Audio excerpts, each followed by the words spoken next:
This old warehouse on the Evergreen Harbor docks has sat abandoned for quite a while, and it's high time the residents vote on what to do with it. There is an established homeless community here, and it's important that the new space will serve the residents that will be displaced just as much as those that will not.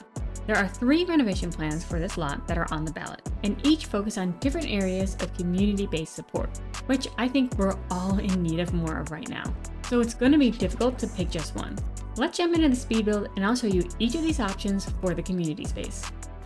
The first renovation option we'll look at is the community garden.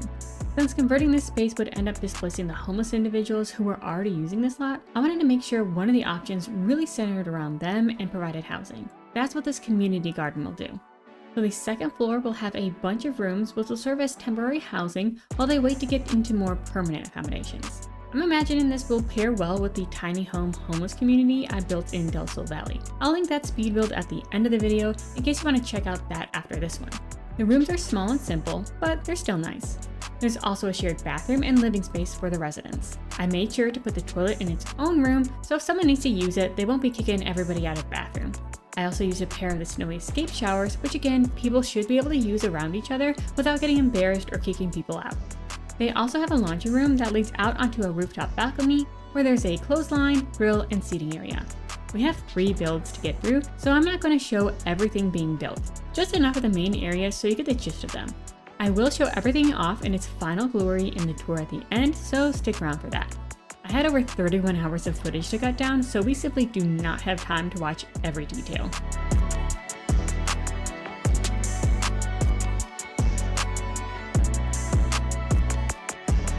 Downstairs is where all the public areas are. Since this is a community garden, I wanted there to be plenty of greenery everywhere. So under the stairs, I laid down some dirt flooring to create an indoor planter thingy at the entrance.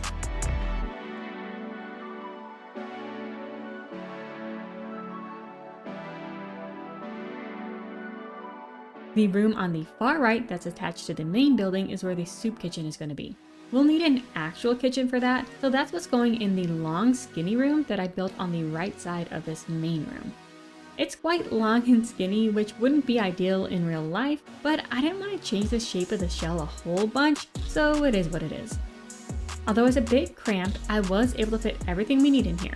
There are 2 fridges, 2 stoves, a sink, and a dishwasher, so we are all set up to make plenty of meals in here for anybody who needs them. As you're starting to see, I went with a lot of orangey woods, vibrant greens, and industrial features throughout this building. I love this combo, and it's probably my favorite aesthetic of all 3 buildings. I yearn to be a green-thumbed plant queen, and my own house has lots of oranges and greens in it, so it's no surprise that this would be my favorite overall. The space next to the kitchen, just before you walk into the soup kitchen, is the food pantry. This is where anybody who needs some food assistance can come fill up a basket with whatever they need, and where those who have food to spare can donate their extras for others to take. I put a ton of clutter items that seemed like shelf-stable foods on these counters. There's a variety of dry goods, produce in the garden, eggs, breads, tea, milk.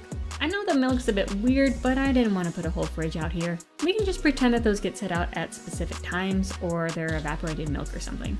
There are lots of items from the country kitchen kit out here. I don't have many kits, but that one is a must for me. I use all those clutter items so often. Speaking of kits, I have not put out a video in so long, and we've had tons of kits and multiple packs come out in the meantime. Despite this, I still have not bought anything new for my games since my last video. I'm not fussed with any of the kits all that much, and although some of the newer packs look cool, I'm making do just fine with what I have so far. Businesses and Hobbies does look pretty cool for gameplay, but I feel like I can already build multifunctional lots in my game without it. Sure, they won't work quite the same, but I don't do a ton of gameplay right now, so I'm not all that bothered by it. I did, however, break down and get the re-releases of The Sims 1 and 2. I grew up with those, so being able to play them again was essential. Though with how busy I've been for what feels like forever now, I still have not gotten a chance to play them. I am finally starting to get some of my free time and motivation back, so I'll have to try to carve out time for them. But yeah, this has been the biggest gap I've had in putting out videos, and I honestly don't know where my time has gone. I'm not going to get into all of it, but basically my life has been a whirlwind and the world at large is on fire, so my little YouTube hobby fell to the bottom of the priority list. I am alive though, and I have not forgotten about y'all. I cannot guarantee consistency still, but I tried my best here and that's all that I can do. So I am so glad that you're still here, despite me falling off the face of the earth for a while there. Speaking of the world being up in flames in so many ways, this is what sparked me to make these builds. What I've gathered from others and my own experiences is that so much of what's going on right now is infuriating, saddening, isolating, confusing. Basically, everything's just hard and we're tired. And it seems like it's not going to get much easier for a while. Wow, what a fun, uplifting video to make my comeback with, right? I swear, this is supposed to be a comforting video, just stick with me. Yeah, all that crap can feel pretty defeating. It's easy to just give up and hunker down. I know I'm guilty of that, but what we really need to do is reach out and connect with and help the people around us. Those running things clearly don't give a fuck and seem dead set on tearing things apart. So now's the time to focus on community support and mutual aid on our own smaller scales. You're probably thinking like, hey, I don't want to build anything. I barely have motivation to take care of my own shit. I get it. You're tired. I'm tired. It sounds like too much. It's not any of our jobs to save the world on our own, and we couldn't even if we tried. Now, we can't do everything, but we can each do something, even if it's small and infrequent. Small and infrequent is my whole brand here, so I think I can get on board with that. Maybe it's pet sitting or babysitting when somebody needs a break for cheap, or in exchange for something else that they can share with you. Or you could do a big batch cooking potluck thing with friends and everyone gets to take a bunch of leftovers home for the week. Or you could offer up some stuff for free on your local Buy Nothing group, get a library card, whatever. It doesn't have to be opening a whole community-based support center like the ones I'm building here. I know I'm struggling right now, and I just wanted to put some visions for a better way of doing things into some form of reality. Even though it's just virtual, games can help us envision different realities and see what we want to make real. So even though this is just The Sims, hopefully it can help me and perhaps you find a little sliver of hope and motivation, because maybe then we can bring a tiny bit of that energy into our real lives here and there. Okay, that was quite the tangent. I am off my soapbox now. Let's get back to the build.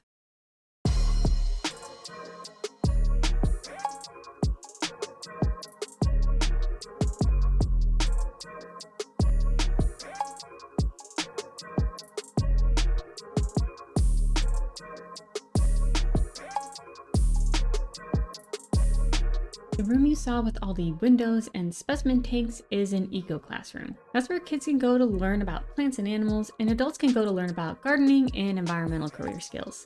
All you can actually do in there is garden, but hey, if you have the new businesses and hobbies pack, you could put one of those whiteboard things in there and have your Sims host real classes. I'll be saving my money and using my imagination, but if you've got it, that'd be a good thing to swap in there.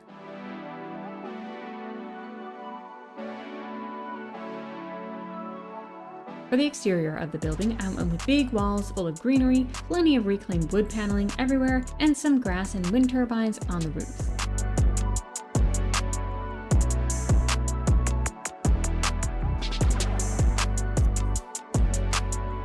In the back, I built a shipping container that I used to make a juice bar. Any extra produce from the community garden probably goes to this juice bar, and whatever profits they make from selling the juices goes back into funding the garden. Working at the juice bar could also be a good option for some of the people who are living here temporarily to make their own money if they want. I think they'd also have the option of helping work the garden for earning simoleons, as well as learning skills to use in applying for jobs elsewhere.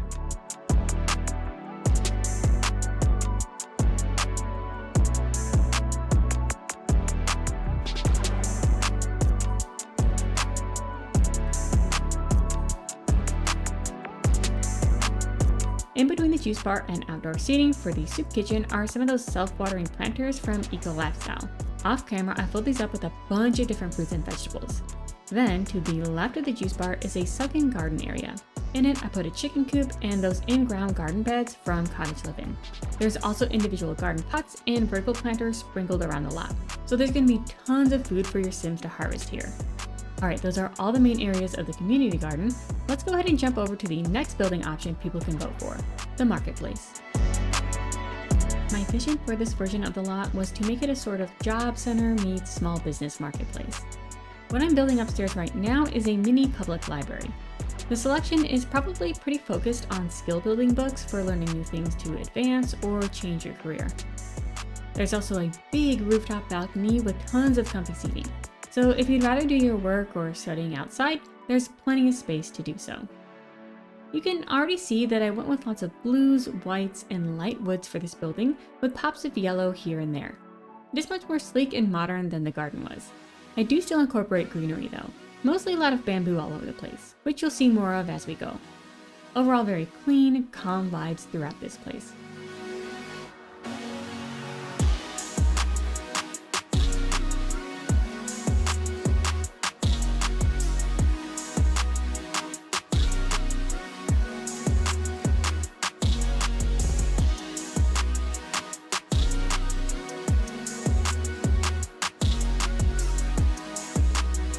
I really like the idea of having these modern stairs wrap around a glass planter thing. In order to get the bamboo to fit there without showing the pots, I had to build a little basement square underneath the glass room, put the bamboo down there, then raise them up so they stick up into the next floor. Then I just put in some grass to cover up any little bits of the pot that were poking through the floor.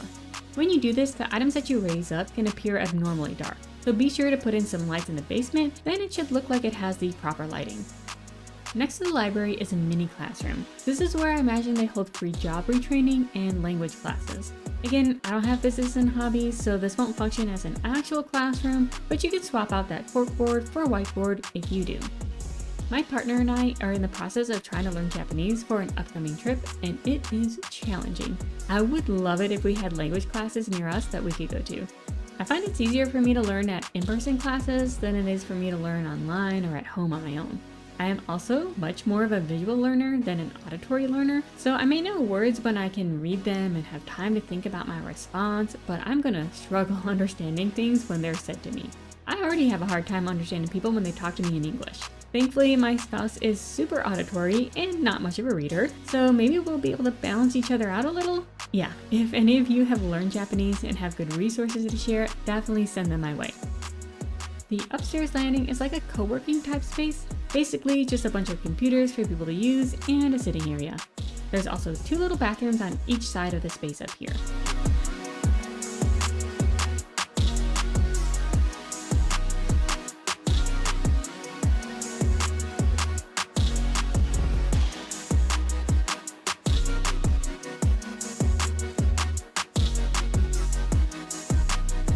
Downstairs we have a cafe right when you come inside. People are going to be doing a lot of studying, working, and meeting in here, so a convenient caffeine source is important. I really like this boxy shelf from Eco Lifestyle and the coffee shelves from Get to Work, and I was determined to figure out how to make these work together. It took quite a bit of fiddling, but I did eventually figure it out. I do switch it up a bit off camera, but you'll get to see it in the tour later on. It is quite cute if I do say so myself.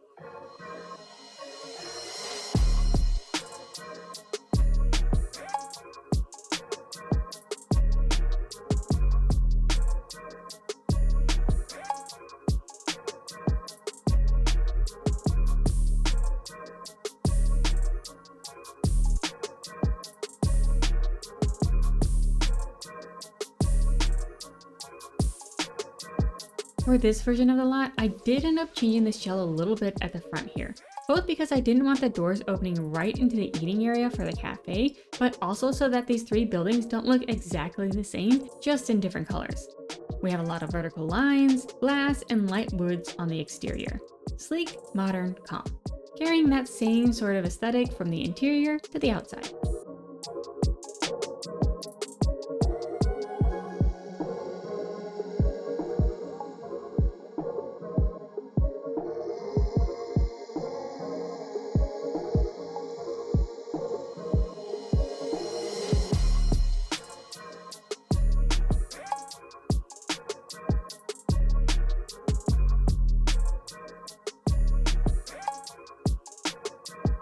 In the back half of the main room, I made some comfy sitting areas. This will give people plenty of spaces to sit and enjoy their coffee or have informal meetings.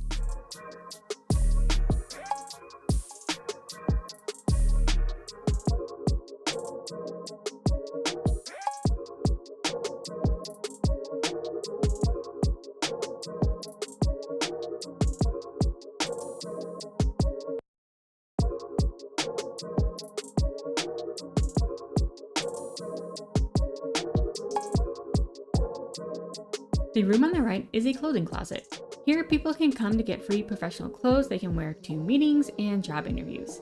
There's even a tiny dressing room in here. Work clothes are expensive, so having a resource like this would be so helpful to have, and I feel like there's not enough of them around.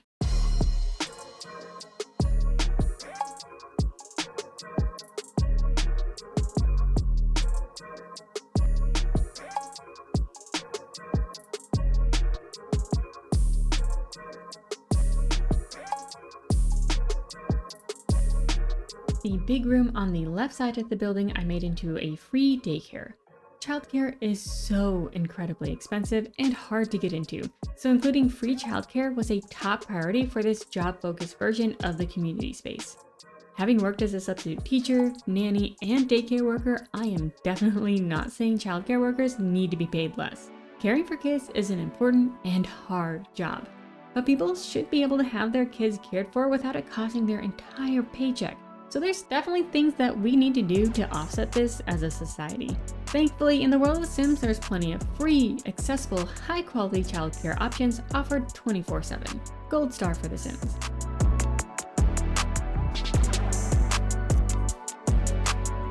This daycare has some crafting tables, a reading zone, and toy area. I haven't put in that Void Creator battle station, which I hardly ever have room to fit in my Sims homes, so it's nice that they can play with that here. Off to the side, there's also a super cozy nap room for infants and toddlers.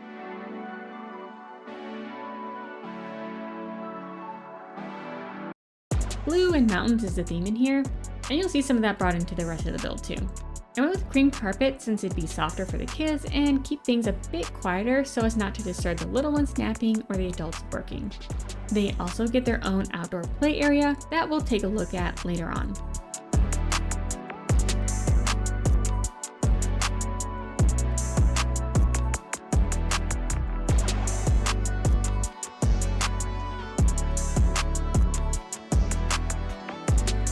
Out back is where the small business marketplace is at. I put a few selling tables underneath a custom glass awning to keep them protected from the rain. I usually like to decorate these, but for this marketplace I kept them all empty so there's plenty of space for Sims to come in and sell their goods. That is kind of the whole point of this lot, so I wanted them to be functional here, not just decorative. I also fit in one of those art selling walls too.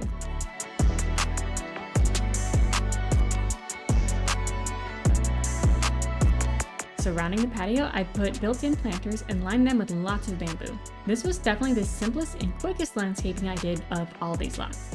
I'm usually a lot more extra with my landscaping, so this was a welcome change since I had so much building to do for this video already. It's also a good reminder to me that simple and quick can still look lovely. At the very back, there's a couple of food carts and an outdoor dining area. I mean, it's not a completed community market without some food vendors. The other half of this back area is for the childcare center. They've got a swing set, sand pit, and a couple of the chemistry labs. That is all that I'll be showing for the marketplace, so now let's move on to the final ballot option, the makerspace.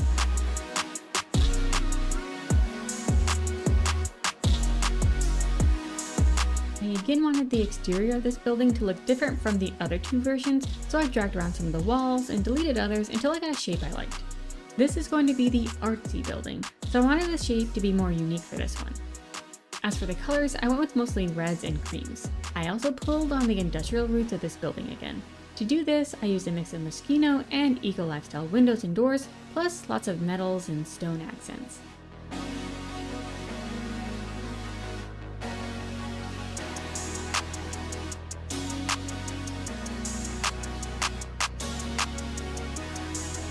The central room on the first floor is a fabrication workshop.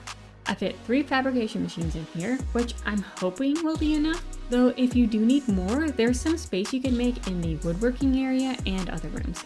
Besides the machines, there's storage for all of your bits and bobs and dies, counter space for drafting up designs, and a big sink area for cleaning up all the mess you'll inevitably make.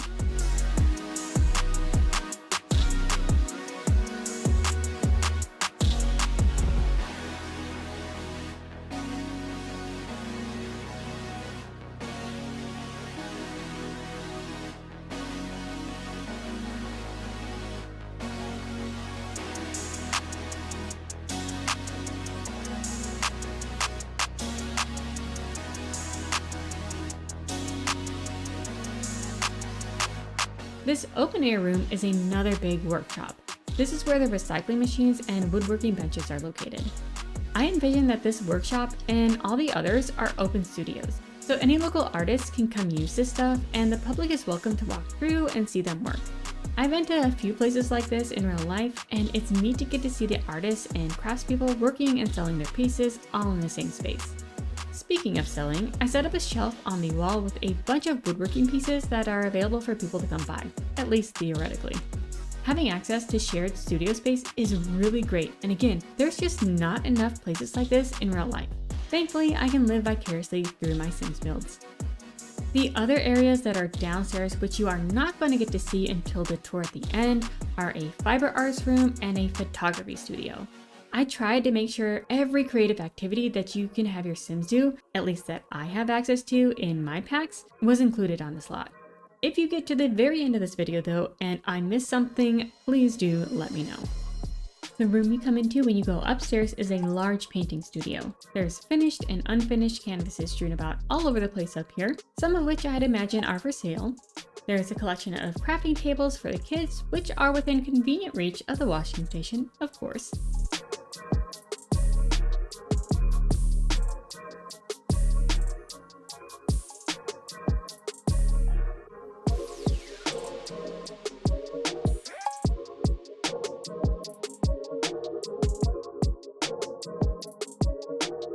On the back wall, I set up a digital art station.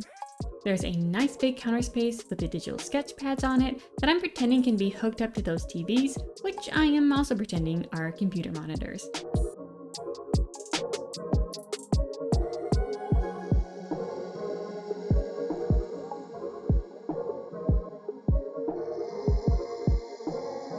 I have to include some stuff for the pets you might want to bring along with you, so I put in a pet bed, food bowl, and cat scratching post up here too.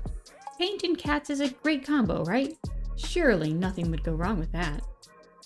Outside on the balcony are the easels for in plein air painting. I set up 2 different still life zones. One of them uses that reward unlock light, that's the still life with the wine bottle and books. The other one I made my own with some big leafy plants, a vase, and a bust. This looks like a pretty awesome place to do some painting outside while overlooking the bay. Because I can't even look at paint without making a mess, I made sure to lay down lots of drop cloths and an industrial sink out here for cleanup. The other 2 rooms that are upstairs, which I didn't show off, are a community organizing meeting room and a therapy office. Artists and activism go hand in hand, and the world could definitely use some more of that right now. Art and therapy also go together well, and free, accessible therapy for all is also desperately needed right now.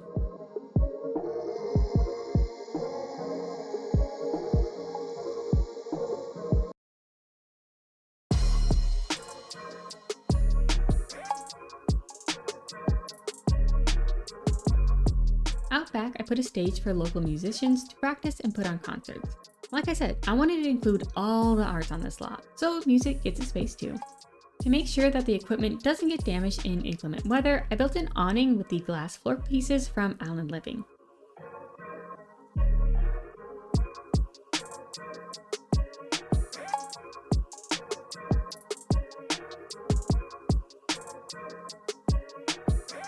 I included another converted shipping container on this lot. This time it is a little brewery for the juice fizzing stations. Those are located on the inside. Then I put a bunch of seating options all around it and a functional bar on the rooftop.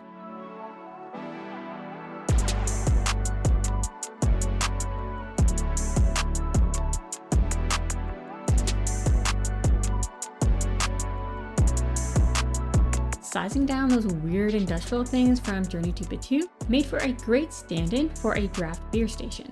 This microbrewery would be the perfect spot to sit and enjoy a drink while you listen to the band play on the stage across the way, especially at night when all the twinkly lights get lit up.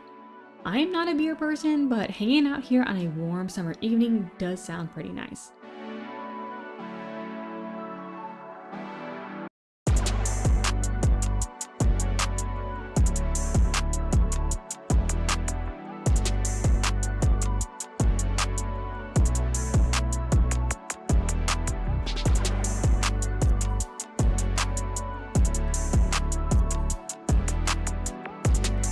The last thing I'll show off briefly is the candle making area. I made a sunken garden that I then built a little shed in. It's got a modern silhouette, and I brought in the industrial touches through the metal roof and the Moschino warehouse style doors and windows. Inside are a couple of candle making stations and that dream home decorator desk because I like the look of it and didn't get it fitted anywhere else. In the front of the shed are some raised garden beds and vertical planters. In them, I planted some soybeans for the candles as well as fruits and herbs for the juice fizzing stations. Alright, that is enough of the speed builds. Let's hop into live mode and get a good look at how each of these spaces turned out so we can vote on our favorite. Option number 1, the community garden. This building has pretty much the same shape as the original building. I just changed out the wall coverings and windows to transform it into something new. Lots of reclaimed woods and plants absolutely everywhere, inside and out. Coming into the entrance, there's a check-in counter to the left, and straight on is this gorgeous planter surrounding the stairs. Then at the back is a doctor's office, which you didn't get to see in the speed build. I figured this would be a good addition if part of this lot's functioning is to serve the homeless community. Not your typical medical office colors, but it matches the rest of the building. The whole left side of the building is that eco classroom where your Sims can come learn about the environment and how to live more sustainably. There would be plenty of different classes here each week for children and adults alike. And at the back of it are the restrooms for the first floor. If you go to the right when you come inside, you'll be at the food pantry. Here you can pick up a little basket and grab whatever you need from the counters. Heading this way, you come into the kitchen part of the soup kitchen. It's tiny, but it's functional and cheery in here. This far right room is the dining area for the soup kitchen.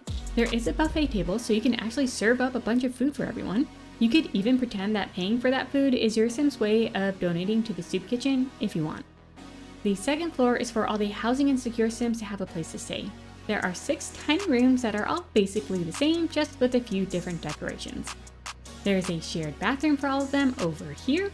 Then on the stair landing is a little living space. It has a great view of the garden, a TV, and a bookshelf.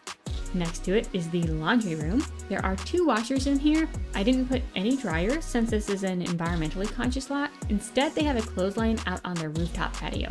There's also a grill, outdoor living space, and some pet items up here. There's a public outdoor dining space with another grill on the deck attached to the soup kitchen over here, and across from it is the juice bar. In addition to the juice you can get, there's also a kava bowl and a couple tea makers too. All that stuff could probably come from the gardens. To the side is some playground stuff for the little ones. Then we have tons and tons of space for props. I put a bunch of plants in that raised green space. Then in the sunken area are the oversized prop beds and a chicken coop. You can also do flower arranging and take care of the bees and insect farms out here. Ballot option number 2 is the marketplace. As you can see, this one still looks fairly similar to the original warehouse, but I changed up the shape of the entrance a bit more. A very sleek, modern aesthetic going on here. I think this exterior looks quite nice being on the water like this. Right as you come inside, there's a cafe space. I really like how these boxy shelving units look when puzzled together. I went the periwinkle blue mountain theme here with the chalkboard, signage, and wall decal. I also love how these came together. Leaning into the Zen co-working space vibes, there's a rock garden surrounding the stairs, as well as these little meeting pot things. I didn't test if you can actually use those, but I like the look of them. Here is the finished childcare center. It looks fun yet still calm and quiet. It probably wouldn't be in reality, but it looks it. And then this is the cozy little nap room for the toddlers and infants. The room on the right side of the building is the clothing closet where Sims can get free or cheap professional clothes. All Sims already get free work clothes, so that's great, but this would be beneficial IRL. On the stair landing is the co-working / computer space, along with 2 more bathrooms. This room over here is the job training and language classroom. It's small, but having smaller class sizes is a good thing. Next to it is the mini library. This blue, white, and yellow color theme makes everything look so chill and friendly. It's nice. If you'd rather read or work outside, there's so much seating space on the balcony out here. Moving to the back, this is the outdoor space for the daycare. Again, lots of chill yet fun vibes going on out here. The main public space has a handful of market tables along the patio here, all empty and ready to be filled with your Sims wares. Then finally, there's a little food truck zone to take a break while you're here working or shopping. Here we are at the final voting option, the makerspace. I changed up the roofline along with the front and back entrances, so this one looks the most different from the original structure. I think it ended up looking quite fun and artsy, which was definitely the goal. The first room here has a check-in counter where you can learn about the different artists and classes. I enjoyed getting to use this funky circle rug in here. Makes sense for an artsy building like this. This front room that I added on is for fiber arts, so knitting and cross-stitching. It's definitely a lot cuter looking than the rest of the building since we just have one style of craft furniture, but I was able to tie it into the color theme at least. Another room you didn't see in the speed build was this photography studio. Super cool and moody in here. There's even a little changing room for the models. The central room is for fabrication. There's space for drafting up designs, storing all the supplies, and cleaning up, plus a little bathroom at the back. I like all the roughed up metal and wood in here. I think this is my favorite area in the makerspace for some reason. I can just see spending a lot of gameplay time in here. They also get a conveniently placed little bathroom. Upstairs is the painting and drawing studio. The digital art stuff is over here on this wall. Then the kids craft tables are up here next to the wash station and bathroom, naturally. This room at the front is a space to meet for community organizing and activism causes. Plenty of rainbows and some picket signs in here, plus a little balcony if you need a moment of fresh air. The room next door is a therapist's office. I kept the lights dimmer and put in a little zen rock garden and aquarium to up the calming vibes. The balcony has the majority of the easels. All the fresh air, sunshine, and sounds of the water would make painting up here so nice. As for the rest of the exterior, there's this food stall out back. Next to it is a garden shed with the candle making stations. There are a few spots for graffiti that you'll notice on the ground out here. And then this way is the microbrewery. This is also one of my favorite spots on this version of the lot. Then across from the brewery is the performance stage where your musical and comedic sins can hone their skills. And that's everything. Let's go ahead and close things out on the original lot. This video was way longer in the making than I intended, but hopefully the wait was worth it. With all the shit that's going on in the world, I hope this community space can serve as a little source of hope and inspo for the communities that we can create if we come together to support one another.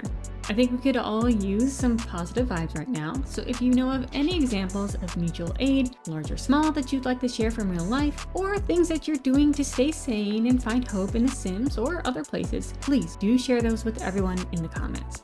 If this build helped bring a little light into your day, please do give it a thumbs up and let me know which of these you'd have your Sims vote into their neighborhood. Thank you so much for sticking with me to the end of this video. Remember, be kind to yourself today, and I'll see you next time.